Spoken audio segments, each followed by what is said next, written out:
Hello, welcome to Manthano's Parenting Conference. It's so good to have you here with us today. My name is Karen Aroma, and I'm the CEO of Manthano. And here with me today is a friend of mine, Danny HUERTA.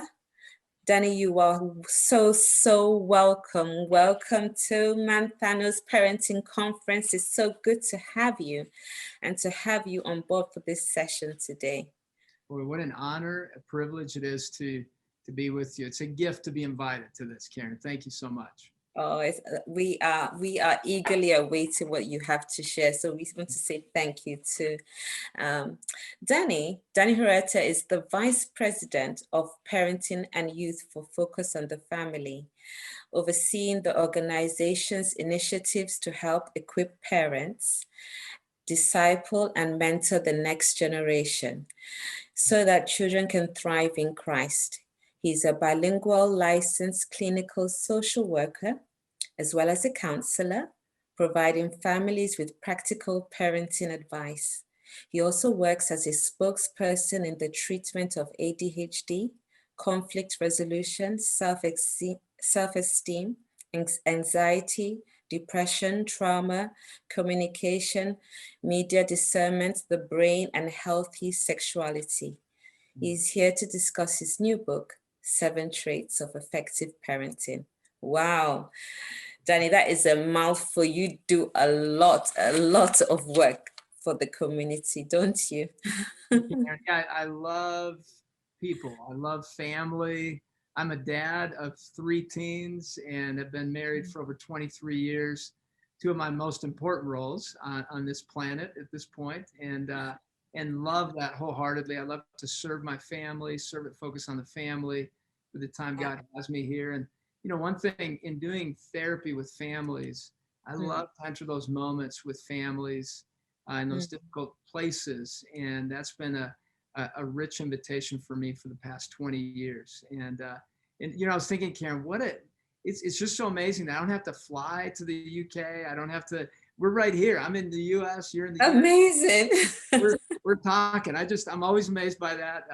My kids laugh at me. I just go, man, this is amazing. Technology is great. Technology. I know the positive and the negatives. Hey. Yeah, we need to see some positive in there, right? Yeah. Yes. In fact, leading on to that, really, what inspired you to write this book? Well, I mean, first of all, as a dad, I just noticed there wasn't a book that gave me kind of a template, a resource to work off of to help me grow as a dad and create momentum inside of me that translates to momentum inside of my child, which translates into momentum outside of my child and the outcomes of their behaviors and their emotions and their world. So I wanted to have something very practical. And then I noticed in my counseling practice for over 20 years with families, that parents were wanting a template, some goals, some things they could work on. And many times they would come in to the practice saying, hey, I want my child fixed. And really it begins with a parent creating the right momentum inside, right, and breaking some habits, some patterns from before, and also having specific goals for what they want for their child. And what I've seen also from research was that there was a lot of information on parents needing to be very warm and sensitive and relational, yet have boundaries and limits. And they're going, how do I do both? And the 7 traits bring that into a very practical level where you have 7 things to remember. If you grow in those, you're doing those 2 things that research so consistently says is the way to go as a parent. It results in great outcomes in children. You mentioned research. So I believe then that the 7 traits are based on research. That's right? Correct. And you know, most importantly for us as Christians, this is based off of Deuteronomy 6. If you look at Deuteronomy 6, it talks about the role of parents. And first of all, loving the Lord our God with all our heart, soul, and mind. And then Jesus adds with our mind in the New Testament. In there, it talks about our might. And so it's really about us being transformed to the likeness of Christ. And out of that, every day teaching our kids and guiding and loving our kids, doing both. And then from there in Proverbs and all the different, and the letters from Paul, a lot of this comes from that. But then if you look at the research from Diana Baumrind on parenting styles, permissive, authoritarian, authoritative, and neglectful, we get very little insight into what it means to be an authoritative parent. We just know it's warmth, sensitivity, demandingness, and rules. And they say high levels of both, and tons of research with great results from it. But it's based off of all that research, and then it's distilled down into these 7 practical traits that are broken down into specific outcomes from each of those traits if a parent is working specifically on each of those traits. And when you use all 7, they feed on each other. And in the book, they're intentionally placed in the order that you need to think about them as they build momentum off each other and create an ongoing momentum in your home. The idea of the 7 traits is you're creating a momentum that is towards a relationship with God and towards being contributors rather than consumers in God's kingdom story. And it begins with you as a parent. And that's based off all that rich research from the past and also from biblical principles. Okay, so then how are the 7 traits then expressed in day-to-day parenting? Yeah, it begins the first day of parenting. You're starting with adaptability. You're adapting to blow up diapers, right? Or a child getting sick at the wrong, most inconvenient time, or messes that you weren't expecting. And you're also adjusting to your spouse who's totally different than you, and your parenting styles aren't matching. You're adapting to a lot of new things. Adaptability allows your brain to become flexible and to begin to see that there's more to this world than just you. And so you're looking into your child's emotional world. Why are they crying? What's going on there? You become adaptive to the world around you. And then from that, you become respectful. You're able to look inward and figure out what's happening inside of me and how do I react or respond in a way that's loving and helpful for the moment. And from that, if you do those 2, then you become more intentional in your parenting, goal directed. You want that one-on-one time. You're developing attachment. And from that, you develop steadfast love. It's immovable and unshakable. And you're trying to point your child towards their identity in Christ, starting from basic needs and heading all the way to how do I provide meaningful direction to this identity in Christ? And then, so that requires boundaries on yourself, and then boundaries on your home, on time and what you're going to let in and out, and then boundaries for your child to teach them how to do that. And from there, you're going to have grace and forgiveness, because boundaries a lot of times are broken, and there's difficulty when you have boundaries and conflicts. So you need grace and forgiveness. And from that, you get to gratitude, because you're grateful for the growth and what you do have. It resets your mind and allows your mind to become more adaptive. So now you return back to the first one, and respect and intention. So it's an ever-growing set of 7 traits, and each day requires all 7 traits to come out. And really, the grace and forgiveness, I tell parents, start with you. There are so many parents that say, I'm messing up my child, or I'm just not a good enough parent, or they're comparing themselves on Facebook to other parents that are doing, jumping out of airplanes and doing skydiving and doing all these crazy things. They're going, I'm not doing that. I'm not that fun. And so just having grace on yourself, that you're doing the best you can with what you've got. You just have to step into that invitation and point them to that relationship with Christ. Take time to have those conversations every day that need to be had with your children, and do your best each day, and then you get a reset. So that's the 7 traits. Real quick synopsis. That's really a 4-day or 4 or 5 hour training right there. I can imagine. Yeah. And you've mentioned a lot on grace and the importance of showing that grace and empathy, because in parenting, sometimes when dealing with a child or a teenager, we find ourselves as parents either being too controlling or even permissive, So what do you consider then to be effective boundaries for a child or a teenager as you nurture their hearts? Yeah, that's tricky. I mean, personality differences come into play here. You have kids that are sometimes naturally rule followers anyway. And so you're Mm, able to be a little bit more permissive with a child that's just naturally a rule follower. And then you have some kids that are naturally rule breakers and rule mm, stretchers, right? They push the mm, boundaries and envelope. yeah. And now when you have to be a little bit more on the rules side, still warm, but on the rules side to help them learn how to be respectful of boundaries and why they're there and how to learn to love those. And Mm, so each child requires a unique molding and an understanding of personality. And for you as a parent, you have to figure out, am I bending my rules or becoming more warm and permissive because I'm too tired or it's too inconvenient, or mm, because it makes sense to let this child know that life is not all about rules.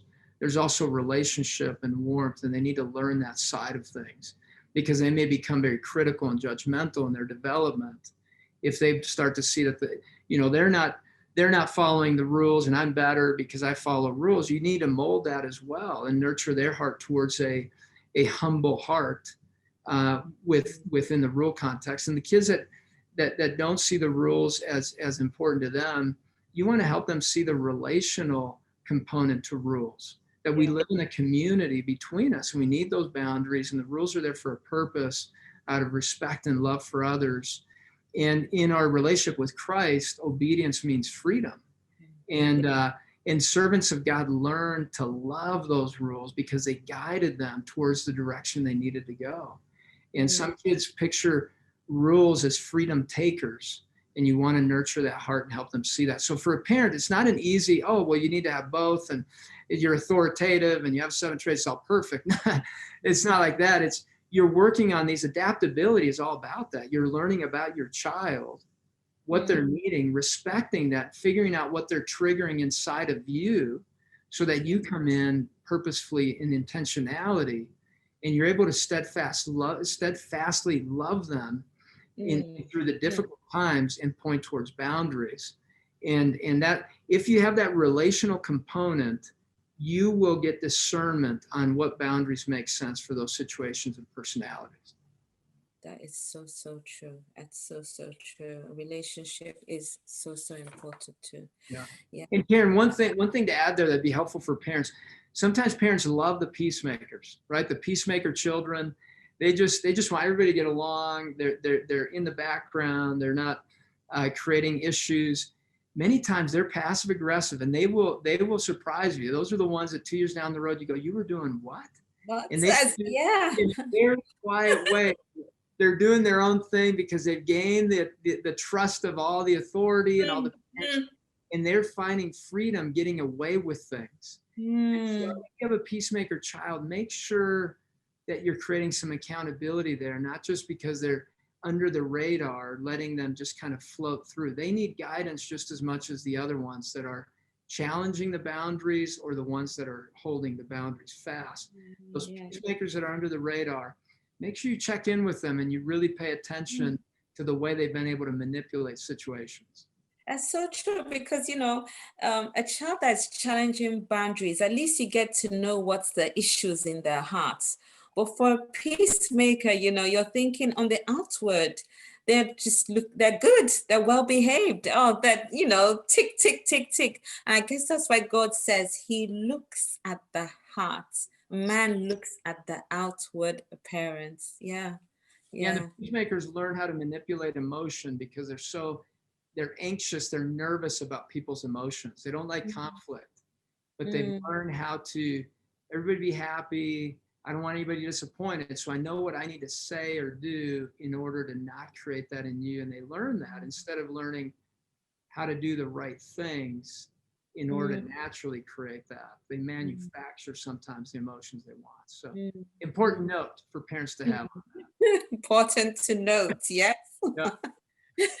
In our parenting masterclass called Nurturing the Heart of a Child for Leadership, one thing we encourage parents to do is to have an understanding of the various developmental stages and influences a child may be exposed to at any point of stage in their life. So, can you give practical examples of how a parent can nurture a child's heart from even a very young age. Oh, wow. I love this, the practical. I still remember my kids when they were little, the little things we did. And one thing we've continued throughout their stages of life. Actually, I'm going to grab it, Karen. Oh, that's fine, yeah. I brought one as an example. It's one that I did for my daughter, one of my daughters. And here's a picture I drew her.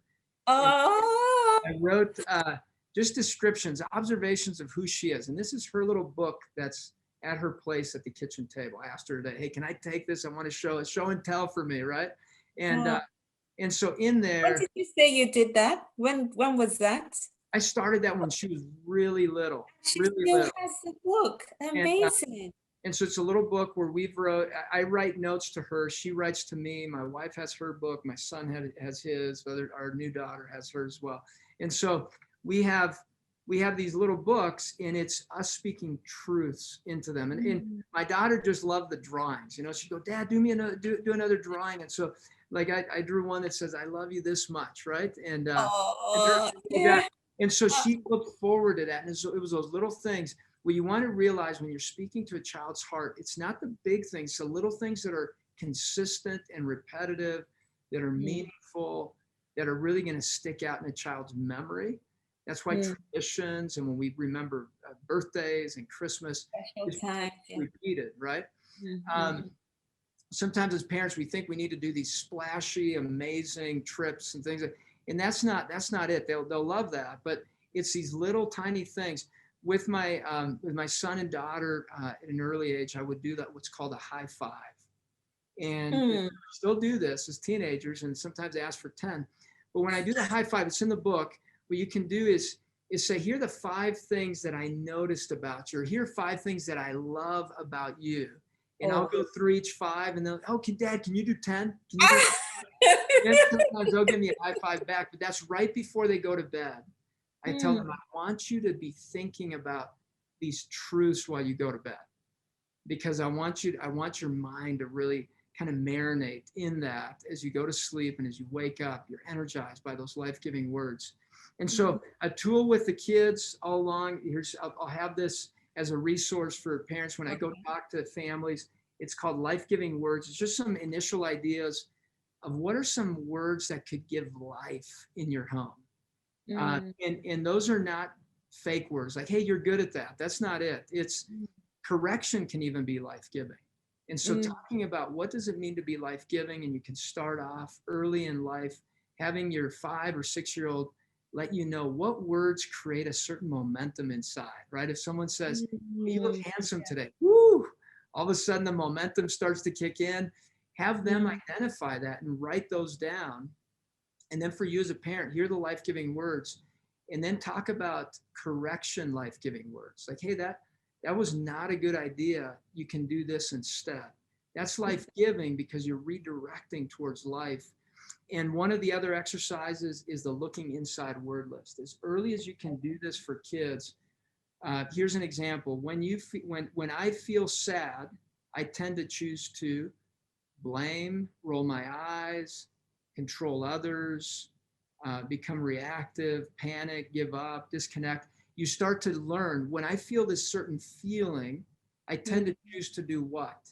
And then as a family, you can talk about, well, you could do this instead, and maybe you can create a new feeling, a new momentum inside of you that's much more relational and will get you to a more life-giving place. And as early as kids can learn that, the better. And parents, as early as you can, start to teach humility and empathy. Being able to see what is going on in a person's heart, and how do I serve them and love them. And in the book, you'll read about a word that I'm obsessed with, and that's being contributors in God's kingdom rather than consumers. Consumers, many times in the behaviors, they want to be kind, they want to do real nice things, but it's because they want something. Contributors is, I'm doing it because I care about you, and take the time to see how you guys care for one another. And can I share one more practical one? Is that okay, Karen? Please, yes. I don't want to just keep going and going. So there's. I'm writing. I'm making notes myself. So you can put an empty jar on one side and then one filled with like cotton balls or rocks or marbles. And when you notice kids being contributors, serving or being kind, and the descriptions there in the book of what it means to be a contributor, humble, when you notice those things and you as a family are noticing those, serving others because, you're just serving out of a heart to serve, you put a marble or a cotton ball into the jar. And once that's filled, you celebrate as a family. That's when you watch a movie together and camp out in your family room and watch a movie, have popcorn together and sleep there all night. Or maybe that's when you guys go to a restaurant, or that's when you go to a park and just have a great time. But it's your ticket because you're celebrating some good life-giving momentum that's happening in your home because of becoming Christ-like characters. Yeah. Yes, yeah. So those are just a few practical thoughts, Karen, along the way. These can all work from young kids, modified all the way to teenagers. And again, it's the consistency that makes a difference. And these are life-giving journals that we have. I look forward to mine. And if I go on a trip, my daughter will write in there, my son, and they'll write notes and prayer and sometimes just a quote that they think would be really good for me to read. Amazing. And love it. Those are good. That's a simple thing to do. I'm gonna get myself a book too. Yes, and my daughter loves to draw, so here we go. Nice. In your book, you encourage parents to be transformed from within. Can you say why it's so important for parents to be transformed from within for better parenting? Oh, yes. I mean, that's where momentum begins. And in Deuteronomy 6, that's what it talks about. It starts off with love the Lord your God with all of you. And from that, teach all these things, all these commandments I've given you, wherever you go to your kids. It begins with you having the opportunity for transformation in parenting. You miss out if you're not transformed. I remember when my son, he was 4 years old. We were sitting at the kitchen table and just having a good time, just relax. He had a plastic construction set with a screwdriver, and it was a stressful time in our home. I spiritually was kind of in a dry spot myself. God spoke directly through my son to me, but I needed to be ready for that. I was just talking to him, and then he stopped and he said, "Daddy, broken, need fixed." And he walked around the table, put the screwdriver to my side, and started to, and I hadn't been me. I mean, I didn't think anything was coming out, just sitting there. God spoke through his innocent face, looked into my eyes, and I said, "Lord, you are molding me. You are right there. Oh my goodness." Tears started coming down my eyes, and I knew, all right, Lord, this is just as much about me as it is my children. You're molding me along the way here. And I need you so much. And just know that through our kids, God is speaking to us every day. Look for those moments. And you're not expected to know everything. This is about your transformation along the way, not perfection. The journey of learning your identity just as much as your child learning their identity. We ultimately find that when we see God after our death, when we go to be with him eternally, that's when we truly find out what it means to be his child. And so there's this journey we're on, and day to day, allow yourself to be teachable. That's going to make you an amazing parent. To wake up every day and go, "Hey, Lord, what do I need to learn? And then help me to lead well and help me to love well." Help me to do those three things really well today. Learn a lot, lead well with wisdom, and then love with steadfastness in my home. And if I can do those three things, here you're living out these 7 traits and you're being transformed. And in that transformation, your children benefit. In the research, as I did my dissertation on these 7 traits for my doctorate, what I found was that each trait, when a parent really truly worked on it and grew in that, the outcomes were amazing in relationship, emotional and mental health, developmental growth, academic growth. There was tremendous resulting growth in the child because of the changes happening in the parent. That's what's so important, that the parent be transformed. And there are unique influences from mom and dad. They're both important. Mom and dad are key transformed people in the home. I guess because we're role models, and I love those three statements you said about showing that. Can you mention them again? Do you remember what you said? So I have to wake up and say, hey, what do I need to learn today?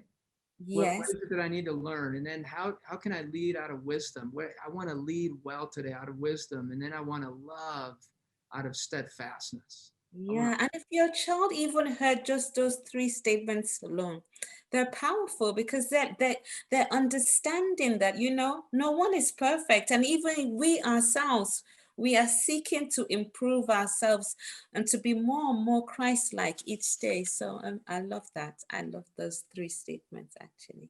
It creates the right momentum, right? That's what it's all about, momentum. And right now, culture's momentum is against the values of Christianity, and it's really the momentum towards self. And here we're trying to reverse that into momentum in God's kingdom.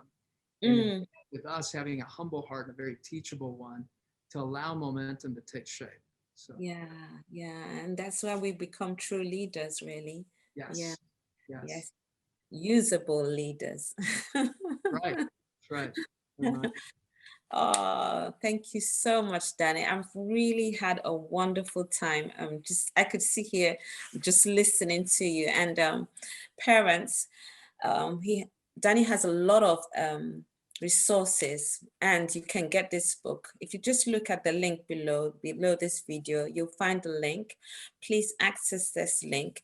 And before we actually go, you have an assessment called the 7 Traits of Effective Parents. It's based on your book. It's on the website. Do you want to? Yeah, Karen, our research team helped with that. Originally, I said, hey, can we do 50 questions? Because I want them to get a real rich assessment, right? Because it feels better. If you do more questions, you feel like it's really effective that way.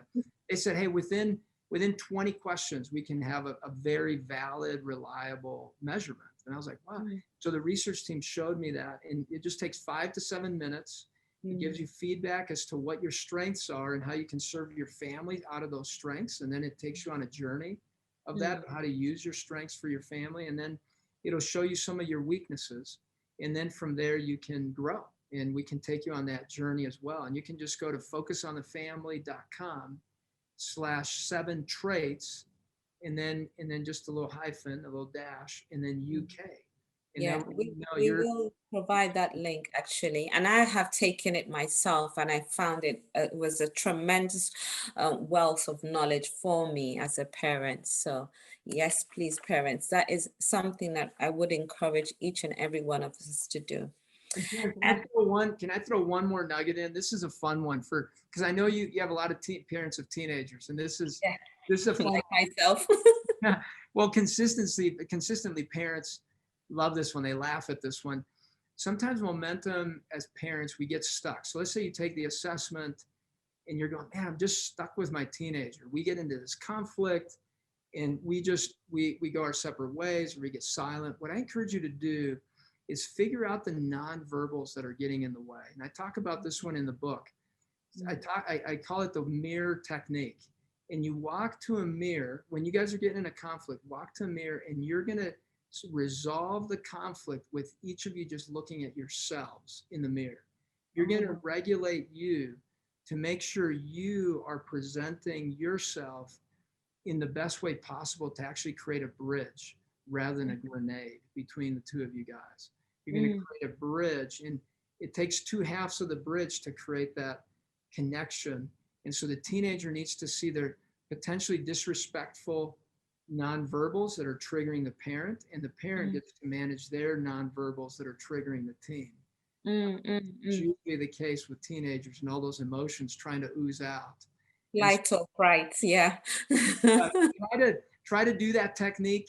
You'll laugh a lot. I use that a lot in my therapy practice with teens, and they say, man, we started to crack up because I could tell my face was just all over the place when I was doing that. Imagine. I can't imagine. And it actually helps you to calm down instead of the brain picking up like this, and you're not being able to hear one another. Right. I know you've given us one tip already, but we ask all our speakers to just give us a take-home activity, something for us to really work on as at now. What would Yeah. you like Yes. to give us So today? hopefully all these you can take and utilize. And for you as a parent, a real easy and practical one, and one that a lot of parents love, is just maybe putting pause buttons throughout your home. And it can be a pause to get into your thought bubbles and to realize what's the momentum inside of me. What needs transformation? That's a great starting point in Mm, modeling and teaching to your kids that you need to be very aware of the train of thought that you've got. What momentum are you creating, is being created inside of you? You need to pause and notice that. And that's what I believe. I believe prayer is all about that, that be still and know that I am God. You're stopping momentum to figure out what momentum it is that you want to have. And mm, a mm, practical tool, meal times are a great momentum shifter. You stop, you pause. That's that pause button where you could have a giant one in your house and just all of you guys press it. Hey, I just need to pause for a moment. I need to just concentrate and figure out what's happening inside of me. What kind of momentum am I bringing into the room? And is it the right one for the room? Is it the right one for our relationship? Is it the right one for me as a parent for what my child needs right now?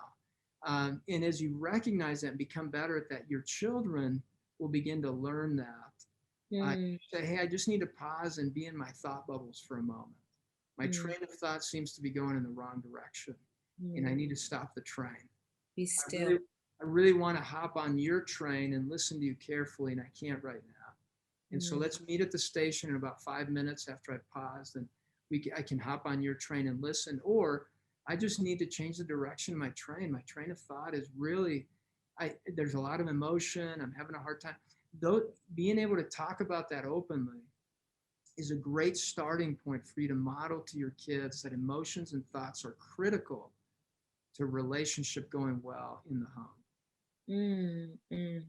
So parents, I think that's something we all can do. And I encourage you to, share your experience in the parenting forum. It takes a community, like I always say. And if we share our experiences, we learn that we're not alone in this parenting journey. And we actually begin to be able to encourage one another. So I want you to get a pause button. And actually, let's do that. Let's do that activity together. Danny, thank you so, so much for being with us. I mean, it's the pleasure.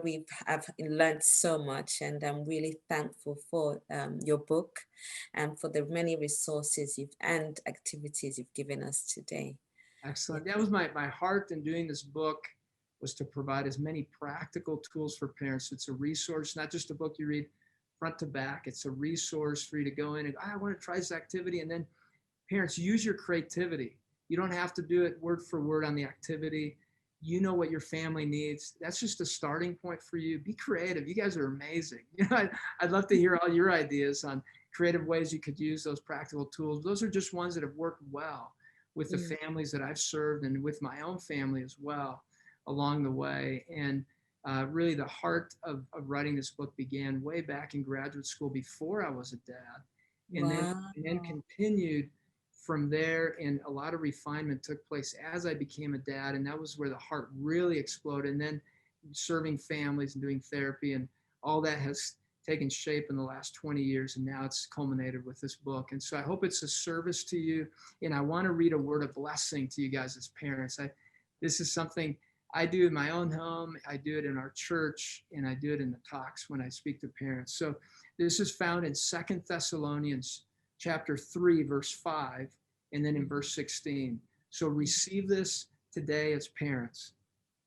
May the Lord direct your hearts to the love of God and to the steadfastness of Christ. Those are two big things.